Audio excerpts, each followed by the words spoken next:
Welcome to our classic car and welcome to our 1956 Standard 8 Saloon.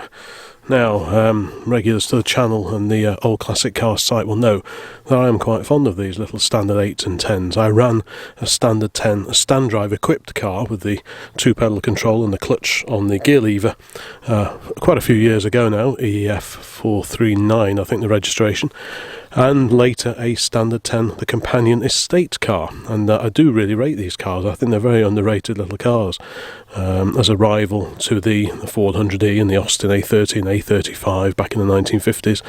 I think there's a lot to be said for the Standard's equivalent. Now, these are all available as 4-doors or the estates, or you could get a van and a pickup, but most of them are the 4-door. They never did a 2-door saloon, as far as I know. And I bought this little car quite recently. The Prefect went, that used to be stored down there. So this kind of, the Prefect came out and this came in. I try and do if I want to buy something, I try and get rid of something else. And then you don't get too much of a financial hit. Now, I had thought that this would be fairly close to being on the road as is. And it's not too bad. It's not too much worse than I thought it would be. But there are a few jobs to do before it can really go on the road. It starts and it moves around, it drives, stops, the brakes seem to work, so that's all quite encouraging. So let's just have a quick wander around and a quick look at the car. The sills seem fairly solid. It's had work done. I think it's probably an older restoration. The paint is a bit faded in places, but there is actually a semblance of a shine. I did polish up this bit the other day, and while it's never going to be a minter, I thought this would actually make quite a good any weathers car. I have been thinking about buying a car, maybe something with a little bit of a bigger engine than this, just for bombing around in, but actually this would probably be quite a suitable little car if you're not in a rush. This, the design of the Standard 8 did evolve over the years. The very early cars had semaphore indicators in here. So if you're buying doors for a Standard 8, if you need the cutout here for the semaphores, make sure any replacement doors you buy has that cutout in it. Likewise, if your car hasn't got semaphores, you want to make sure your doors are like this. But the very early cars had sliding windows, sort of like I can't remember which way they went, the sliding windows in the back and in the front, a bit like the Minis, and no opening boot lid. Now this hasn't got an opening boot lid either, and the very early cars didn't even have hubcaps. They were extremely basic cars. The engine is the 803cc 4-cylinder engine. The Standard 10 had the 948cc version, and then the engine was gradually enlarged and used in cars even as late as the rubber bumper MG Midgets and the last of the Triumph Spitfire, the 1500. So the engine is quite a long-lived unit and quite a smooth engine. Another reason I bought this is because it's got its original registration still. So many of these sort of cheap and cheerful cars of the 50s have lost their numbers because the numbers are often worth more than the car. I can only imagine that this one has remained on because not many people have the initials UWD, so unless your name was Ursula or Ulrika or something like that, there wouldn't be much of a market for it. So fortunately the number remains, as do the original plates. Ace plates on this car, front and back, so that's all nice. It's actually quite sound. There's a little bit there. There's a few little bubbly bits here and there, but nothing that I'm really going to lose too much sleep over. The chrome's not bad. There's no overriders on these because this was at the time of this car. You could either have, I'm just trying to think. There was the Family 8 and there was the Standard Super 8. The Super 8 had a few extra little bells and whistles that the Family 8 didn't have. Now this is the Family 8. If we have a quick look in here, the doors actually open and shut really nicely. The door trims had it, as you can see. Why that door trim is gone, and the rest of the interior is actually quite nice. I'm not really sure, but yeah, the Super 8 had contrasting sort of, what do you call it, the beading on the seat covers. It had a resettable trip on the speedo for the mileage, whereas this has just got the mileometer, the odometer. It's got a heater. I think that was an optional extra. Got a workshop manual over there. And of course, because this particular, I think the final 8s had the opening boot lid, a bit like the Standard 10s did. So of course, to get in the rear luggage compartment, this hatch here just gets you to the spare wheel, the spare tyre. I'm not sure if this will open. This needs. It's a bit sticking a bit. Let's go in the back. It does work, but there we go. Just needs oiling up. This is a bit sticky. So to get in the luggage compartment, you fold the seat backs forward, like so, and then that hinges forward. It's all quite neat, and then that gives you access in there. Got an old jack there. So it's quite neat, but it's not as handy as just having a proper opening boot lid. But there you go, it's a cheap and cheerful car back for the day. I mean, these do tend to rot round here. There's a little bit down the bottom there, but it could be worse. It could be a lot worse. So let's have a quick look under the bonnet. Well, there we go, bonnet up. Now, what I do like about these cars compared to the Austin A35, if you look at an A30 or an A35, the bonnet is just a sort of a, it's like a, I'm not sure what shape it is, U-shaped panel on the very top that lifts up, but the access is a little bit pokey, whereas this has got almost a full width bonnet, so it just makes it a whole lot easier to get at all the engine parts. Now, someone's clearly been under here. The master cylinders look fairly new. These have hydraulic brakes all round, whereas the A35 was hydromechanical, so hydraulic at the front, mechanical at the back. The carburettor looks quite new, but I don't think it's been particularly well set up. We've got a new starter solenoid over there. I think this may have been off, the dynamo. There's a new coil down there. Possibly a new battery lead, new battery, and so on. At some point it's had an electric fuel pump plumbed in. That's been bypassed and it's got a new mechanical pump down there. Just about to see that. So the access isn't bad actually. The oil filter's just down there, it's like a canister. So it's a fairly presentable little car. It needs cleaning up. I'm not quite sure how long it's been out of use. You know, sills have been replaced. They're not the best in the world, but they're not rotten either. There's a little bit of tin worm at the bottom of the wing there, but you can buy repair panels. But to be honest, I'm not too worried about that for the moment. Importantly, the door pillars are good. The sill steps are all, you know, nice and beefy.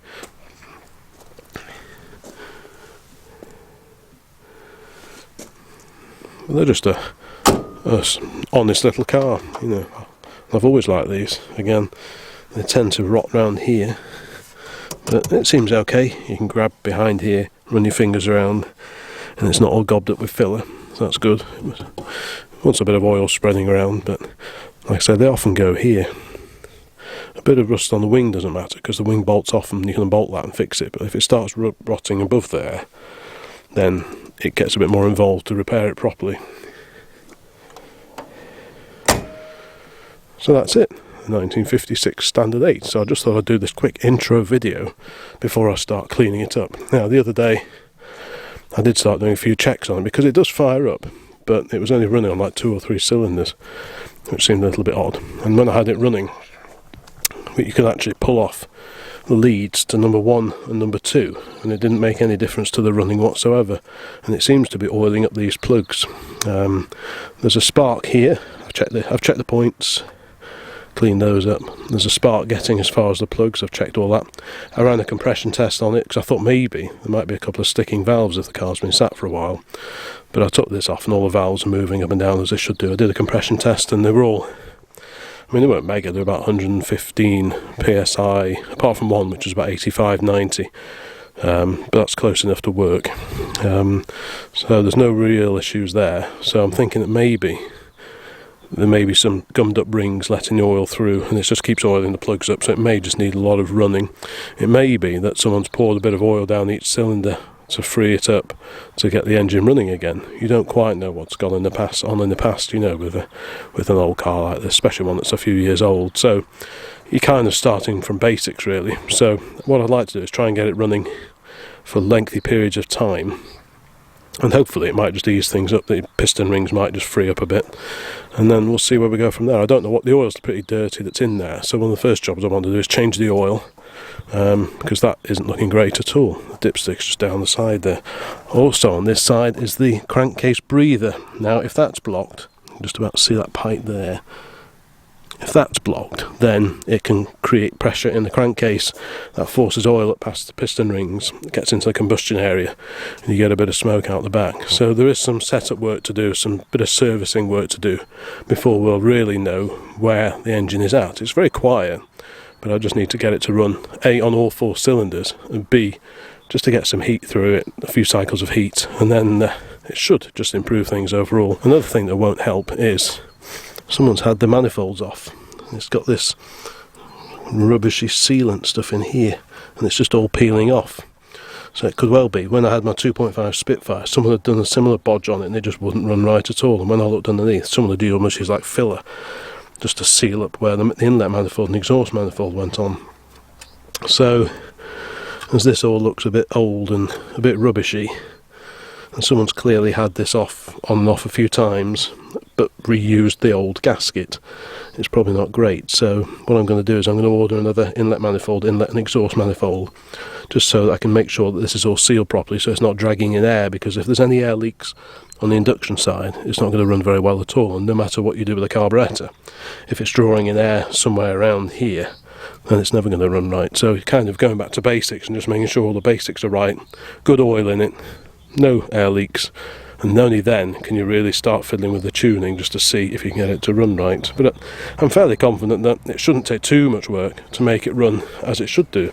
And once it's running right, I mean, the brakes work, I think all the lights work, it's, you know, within sight of being back on the road again. So I'm hoping sooner rather than later this little standard can go back on the road. So anyway, I just thought I'd do a quick intro, quick walk around look at this car as it arrived, not even cleaned up, still dirty, needs a bit of a, it will respond to a bit of a polish, so I will treat it to a bit of a bullying up session.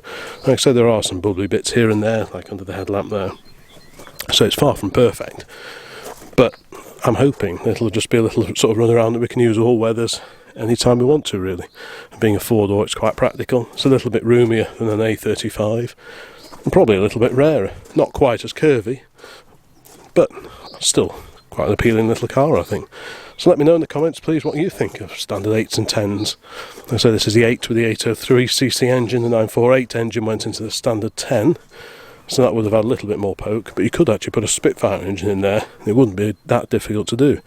I think you swap the mounting plate at the front, and it's not too big, not too big a job at all. So there we go, a 1956 standard 8, the latest addition to our little family of vehicles. So another reason for picking up this little standard is that Harley's been mentioning that he quite liked the idea of running a standard as his first car. Now, whether it would be this one or another one, I don't know, but I had thought this would be quite a good little car to teach him some of the basics of car maintenance on. It's not quite as obscure as the side valve engine in the Anglia or the Prefect that's just gone. This is all fairly routine stuff, so if he learns some of the mechanical side of this, he can apply that to the A-series engine of an A35 or an A40 or a Morris Minor or whatever he does end up driving in a few years' time when he does hit the road. So it's just quite a good, like I say, the accessibility is really good as well, so you can get at everything. You've got a dynamo way up here, the ignition stuff's all nice and easy to get at, carburettor's high up on the side here. It's not too cramped, you can get at everything. They're just a really good little car. And the spare support's good for these as well. I've been doing a bit of research on that front, and the parts are generally pretty available and not overly expensive, really, for, because they're not a common car now, so they're actually quite well served on that front. And it may be that Mrs. OCC can take this to some of the shows. So if we go in the Anglia, she could maybe take this, because she used to run an A30 as her daily car quite a few years ago, so she's not too fazed by old cars. So maybe she can take this one. I did suggest it to her and she didn't entirely veto the idea, so it's a possibility that we could actually take a couple of cars to shows in future if we can get this one to run right. Anyway, that's a quick walk around. Let me know in the comments if you've any experience of standard 8s or standard 10s or anything similar, maybe the later Pennant even, with the sort of slightly different front wings and rear end treatment. Well, what do we have here? Harley's kindly volunteered to do a bit of polishing on the 1956 Standard 8. Right, so young man, what have you done so far? Which bit have you done? That wing. So you've done the top of the driver's wing. Oh right, cool. And then I'm just working on this. Is it making an improvement? Well, yeah, it's looking loads better, isn't it? I mean, that's what you've done. Probably the camera won't show the difference, to be honest, but that's the shiny, and that's not so shiny. So that's looking really well. Just make sure you cover everything and don't miss any bits. I think these side lights are wrong. Might have to look at changing those sometime. The headlights, those are pretty horrible as well, actually. That's looking good. You're doing a grand job. See, you get warm, don't you? Do you? Well, you soon warm up. Exercise. Yeah, that's it. I'm warming up just by watching you. Yes, but you have the option of going inside, so... Yeah, well, I've got to go and sort the angler out. Ah. Right, anyway. Yeah. Didn't say anything there. Don't let me distract you. Well, Harley's been doing a good job on starting the polish up, the initial polish up of the Standard. He's done about half of it, half the back end and this side. And it's looking quite smart. We've just had a man knock at the door bearing gifts in here. We've got some service items. So we've got another inlet exhaust manifold gasket, because the one that's on there is looking a bit sus and there's all sorts of putty and rubber sealant rubbish. New plugs, rotor arm. In here is, he says, a special oil filter. It's like a new style canister filter, because if I put this over here, I don't think I'll open the bonnet and I'll show you what the original oil filter looks like. Right, the original oil filter on the Standard 8s and 10s is a replaceable canister. You can just about see it, maybe, down there. It's like a circular canister.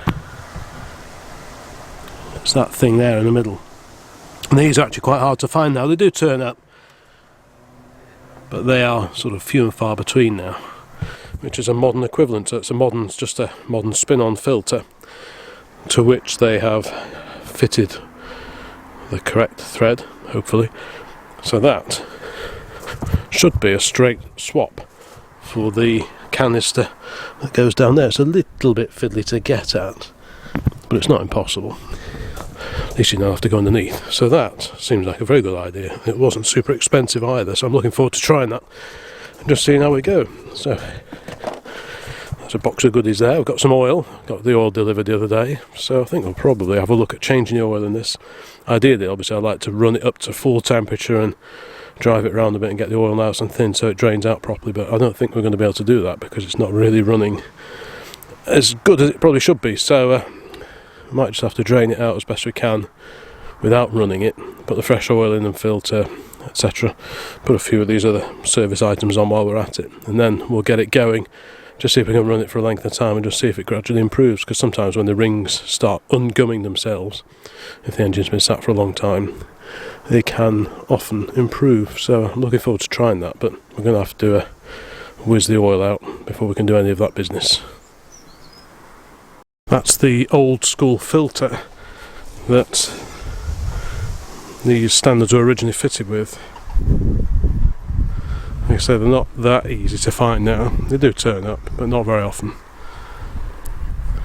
And of course, if it's been sat on a shelf for 50 years, you don't know if dirt's got in it or whatever, so I'd be slightly cautious about using a new old stock one unless I knew that it had been stored somewhere perfectly clean and in a box. Because the last thing you want is dirt in there and then just it being pumped all around the engine as soon as you fire it up. So yeah, I think this one can probably be pensioned off now. I wonder how long that's been in there. Certainly pretty gloopy. Right, well, we've had it running for about an hour or so now. I've been having a little bit of a fiddle, but what I did discover is, as you notice, someone's probably put another carburettor on it at some point, but the choke wasn't fully releasing. That's the choke there. When you put the choke fully on, it comes back to about there when this is the cable for it. So it should come back to about here. This nut here comes back to about there. And when you close off, obviously it needs to go to there, but it's only going to about there. So it's permanently running rich, which explained why you just couldn't get any adjustment on the carburettor itself. This is a Solex carb. Had the jets out just to make sure they weren't blocked. It's had fresh oil, the new filters on, and it's just sounding a lot better now. There's a tappet or two needs doing, but I'm not too worried about that. But at least it's running on all cylinders now. Whereas before it was only running on 2 or 3 occasionally. So that is way, way better. Also the smoke's cleared because obviously it was running way too rich with the choke half on all the time. So I'm really pleased about that. So I'm just going to let it run. The radiator's all nice and hot now. Just get loads of heat through the engine. Just make sure everything's fully freed up. And then I'll just try it again tomorrow and just keep starting it, warming it through, let it cool off, start it again, warm through, cool off. Just get heat cycles through, make sure the rings are all freed up. And then sort of watch, keep an eye from there. The brakes probably need bleeding or at least adjusting. But I think they've probably been done. The master cylinders don't look too old. Clutch and the brake master cylinder there. So that's a good result. So I'm really pleased with that. So I'm just going to leave it running now for a bit longer. I've just had a quick route around and found a pair of mirrors. I think they're reproduction, but they've not been fitted on anything, so they seem to fit on just perfect, and they actually work really, really well. Sit in the car, and it's one of the few times where wing mirrors actually are really, really effective. So that was a bit of a result. So I think now I'll just keep running it a few times. The brakes, the pedal's a little bit long, but they work, they're free, the handbrake works, all the lights seem to work, so we're not a million miles off. I'll probably have a look at bleeding the brakes up and just check those over, adjust them as necessary. But we're in sight of the standard going back on the road, which is great news, because it'll make a great little run around. It's not perfect, there's a few bubbly bits along the bottom edges here and there, but basically she's not bad at all. Let me know in the comments what you think.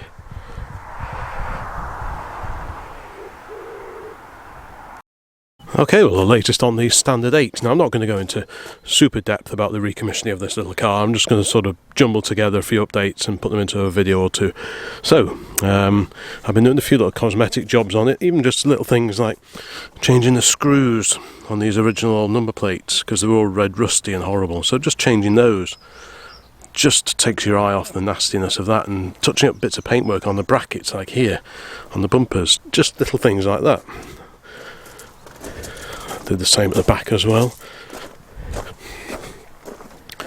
These were looking a bit rusty, so I tidied those up. A couple of the bumper bolts, just little things, but it just lifts the overall look at it. But the big job at the moment is the brakes, as you can see. All the wheels are off. Now, unfortunately, the bleed nipple on this cylinder here snapped off. It was really, really tight, and it just wasn't going to come. I tried, tapping it and all sorts just to sort of see if it'll free up, but it just didn't. Unfortunately, they're like a steel nipple into an aluminium wheel cylinder, which obviously get the reaction and they just corrode together, and that's your lot really. So I'm going to have to replace these. But I would have had to anyway, because over on the other side, on the passenger front brakes, and I took the drum off, they'd clearly, one of these had been leaking everywhere, so all the linings are wet, and that's all very unfortunate. So it would have needed a pair of front cylinders either side anyway, so that's just one of those things. From 1958 onwards, the cylinders are very cheap to buy, but this is a 56, and the cylinders are many times more expensive to buy, unfortunately, which is a bit of a shame, but it's just how it goes with old cars sometimes. So that's the big job at the moment, is brakes, get the brakes right. They did work, they weren't seized or anything, but they needed adjusting and bleeding. Not that far from being running now. Now that it's running correctly, with the choke sorted out, because it was stuck half on, and it was running like a pig, 2 or 3 cylinders, and that was about your lot. But with the choke pretty much right, it's running quite nicely now. So we're almost there. Lights work, wipers work. The horn, I don't think works, and it's not charging. The ignition light stays on when the engine's running, so there's still a bit of fettling to do. But I need to go and order these bits for the brakes, and then get that done, and then that's a big job out of the way.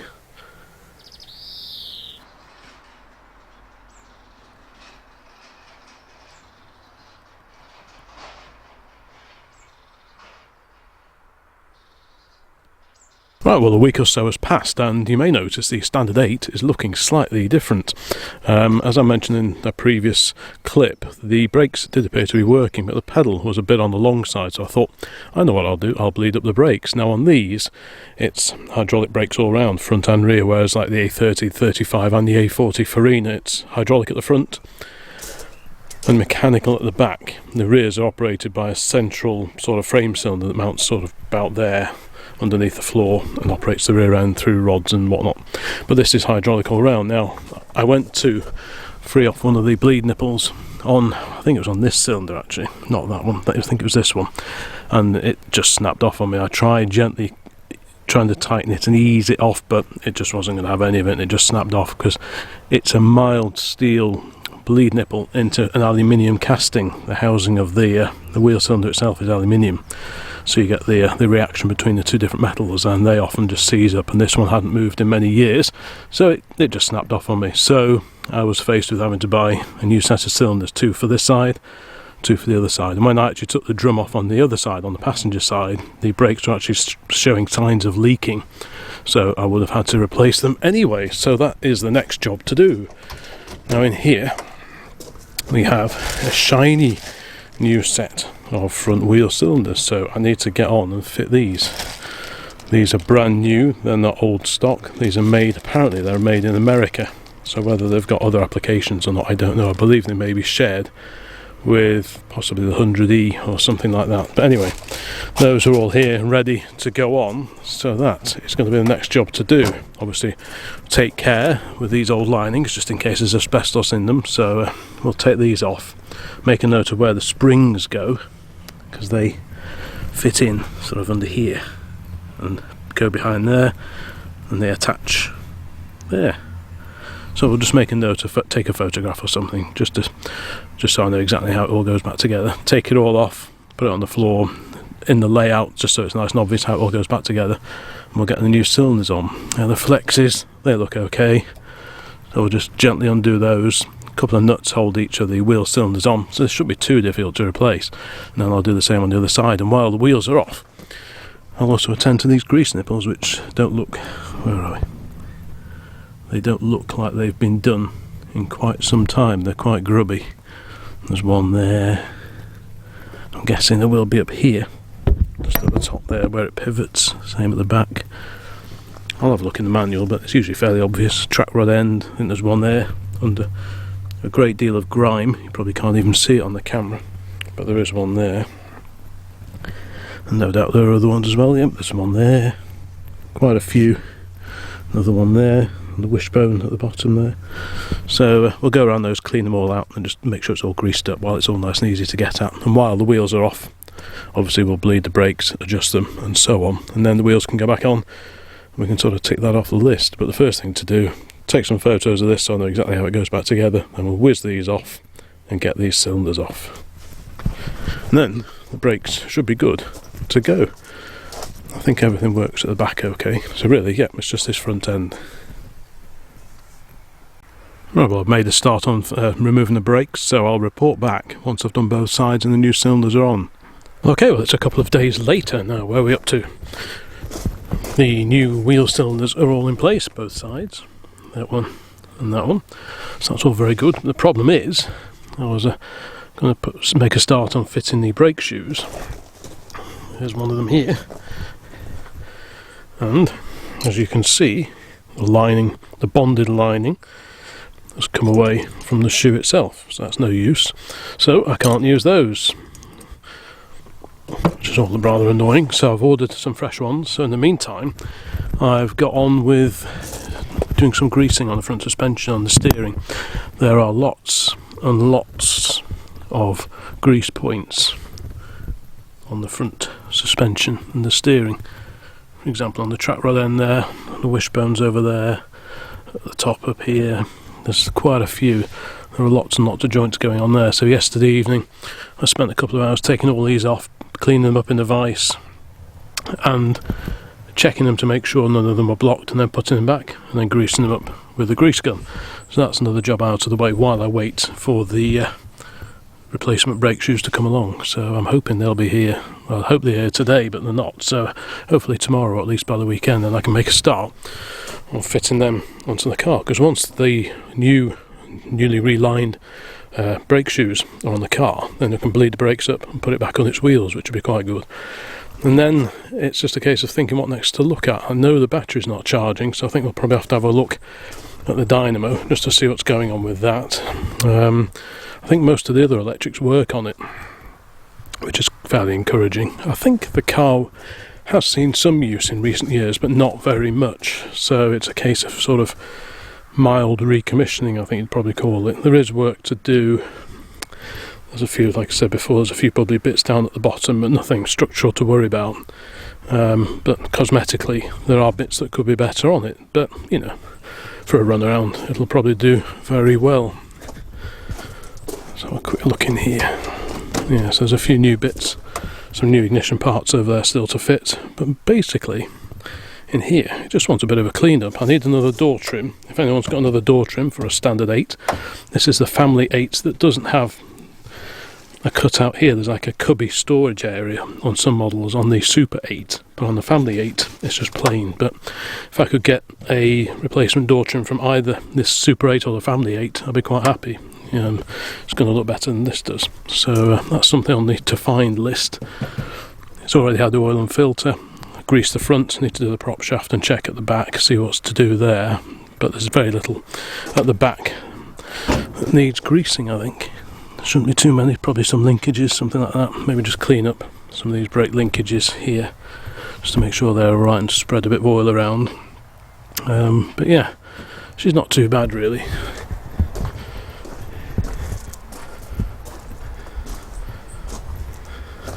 It's going to be like a rolling restoration, this one really. So I'm looking here. All the doors open and shut quite nicely. Sill step areas are good. A-pillars are good. That's all quite encouraging. Just bits and pieces here and there, but it is a few years old now after all. This, like I've probably said already, this is the non-bootlit version. Okay folks, well a few days have passed and just a quick update. The brake shoes have still to materialise, so I'm waiting to put all that back together, so that's kind of holding me up a little bit now. So I've just been catching up on a few smaller jobs around the car. One of them, yesterday evening's little job, was to make a new rubber gasket that goes inside the fuel cap here. This was a very loose fit, it just wobbled and rattled all over the place, and these tabs in here had been flattened back. I'm not sure if it was so that you could get a modern fuel hose in there or something, but someone had crunched these back down, so I've had to open those up a little bit, and I've also made a new rubber seal to go in there so that it seals properly. So now it fits, whereas before it was rattling around all over the place. Now it's quite a tight fit, he says. What am I doing? It's better to be a tight fit than a loose fit, I suppose. But anyway, there we go, that's on anyway. So that's that. So yeah, I'm just waiting for the brake parts. So the idea was going to be to finish this video on a high with all the new brakes done, bled and so on, but that's not going to happen, and I want to get this video out. So yeah, I think we're just going to round off this one here, and then we'll pick things back up once further progress has been made. Yeah, just needs a bit of a clean in here as well. But cosmetics, I'm not too worried about at the moment. Anyway, let me know what you think of this little car. The Prefect went, which enabled us to pick this one up, and Harley likes these, so he's been dropping many hints about standard 8 and standard 10s, and has been looking at adverts for them and finding them for sale, so hence we got this one. And hopefully he'll be able to sort of learn some of the ropes on this particular car. The Prefect, being side valve, is a little bit obscure, so this is all very nice and easy to work on, and this overhead valve engine, so it's all nice and simple and straightforward to sort of as a first car to play with, and you know, basically get a handle on the world of working on classic cars going forwards, because at some point he'll need to do it, and then I can just put my feet up and let him get on with it, which would be a great position to be in. Anyway, thanks very much for watching. More videos along very soon. Please check out the rest of the channel and let me know what you think about these little standard cars from the 1950s.